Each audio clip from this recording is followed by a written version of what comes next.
The Washington Post just published an article about the Ohio train wreck explosion where they clearly say, based on all the evidence, Pete Buttigieg is responsible, not Donald Trump.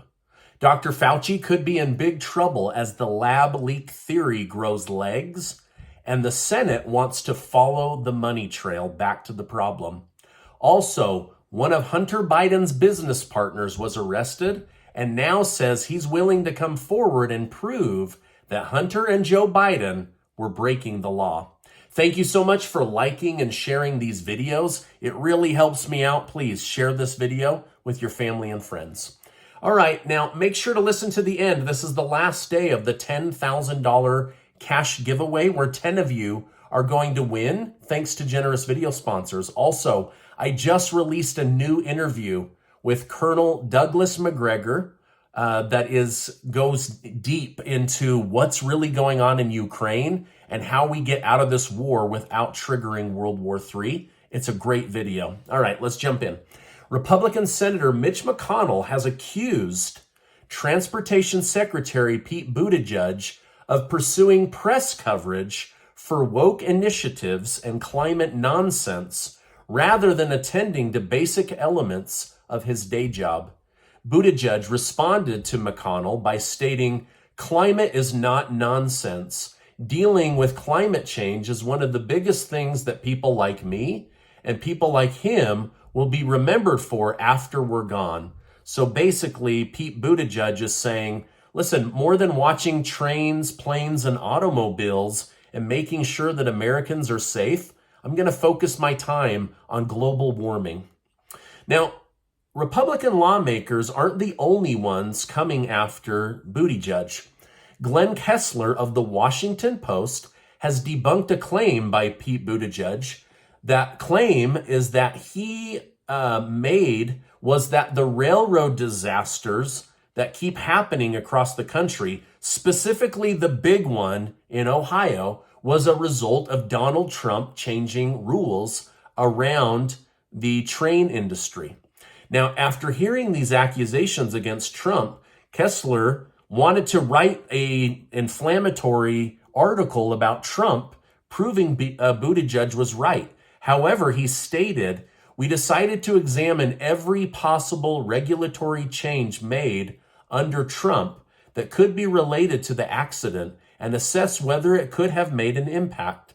From our analysis, none of the regulatory changes made during the Trump administration at this point can be cited as contributing to the accident."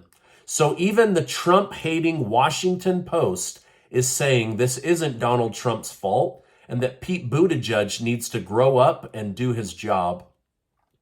A new poll from Emerson College has shown that former President Donald Trump is currently the only worthy challenger to current President Joe Biden. The poll found that Trump leads Ron DeSantis by an astounding 30 points in a Republican presidential candidate matchup.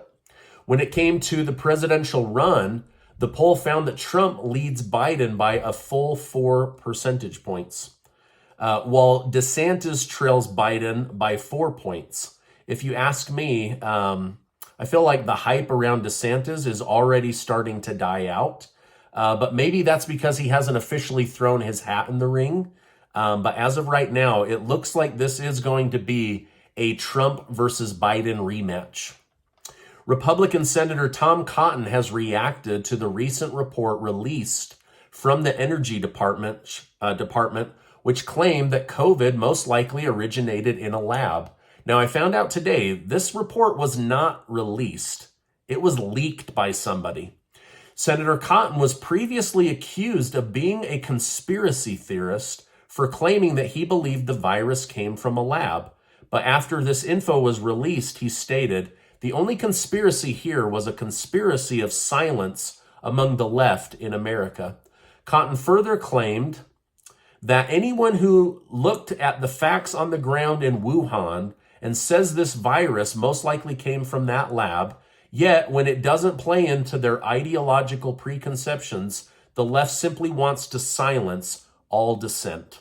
Now, the last 24 hours It's been really interesting to watch how Democrats are demonizing the lab leak theory, while Republicans are saying, we don't know that this is absolutely true, but it is absolutely worth investigating. But let me know, what do you think? Do you think that this most likely came from a lab?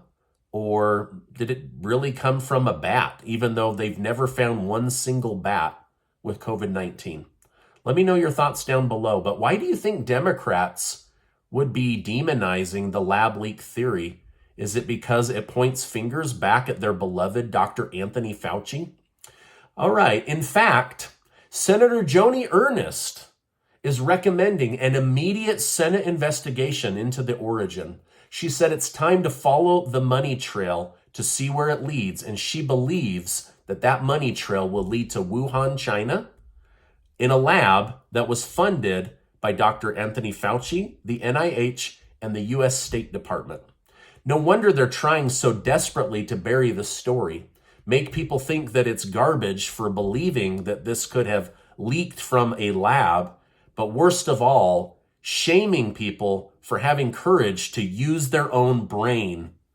I mean, again, I'm not saying I know for certain, but everything is pointing back to a lab leak in Wuhan, China. All right, I think they should follow the money.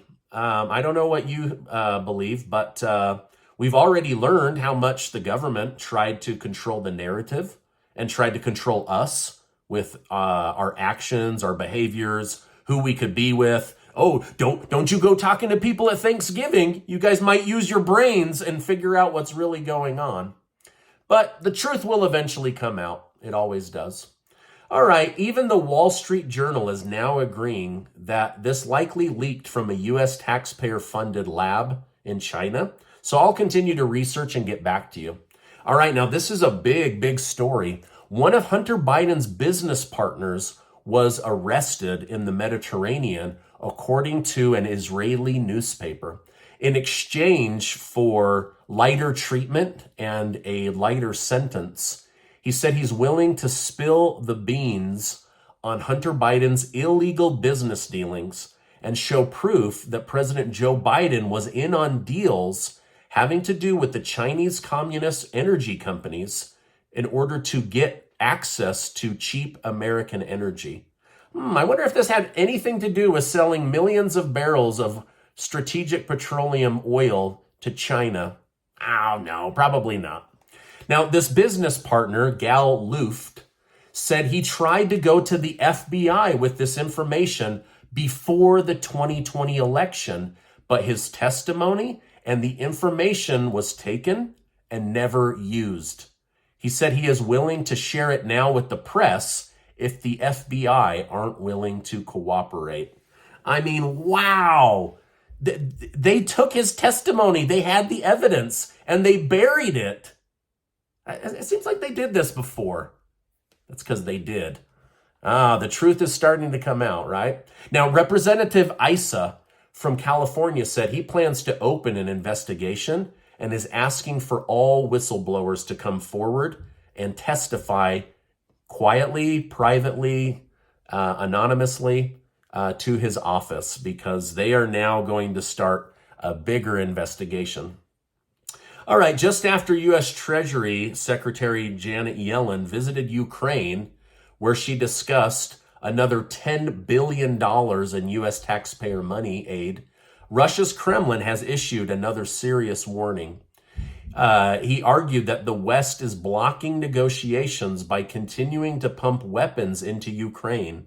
Putin stated, "Our enemies are doing just that, not wanting to understand that their goals obviously lead to a total fiasco, loss for everyone, collapse, apocalypse."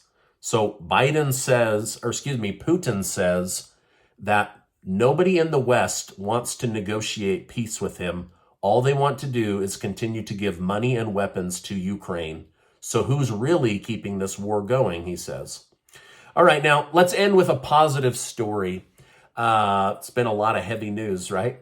Actor and movie maker Tyler Perry donated $2.75 million to older Americans in Georgia that are at risk of losing their house as they struggle to pay increased property taxes. Now, this is an incredibly generous move. I hope to one day have tons and tons of money that I could do something this generous myself. Anyway, this was inspiring to me. I hope it's inspiring to you. You don't have to give away $2.75 million to do something good for humanity. You can pass on your smile. You can pass on a hug. You could even pass on a little bit of help if you can.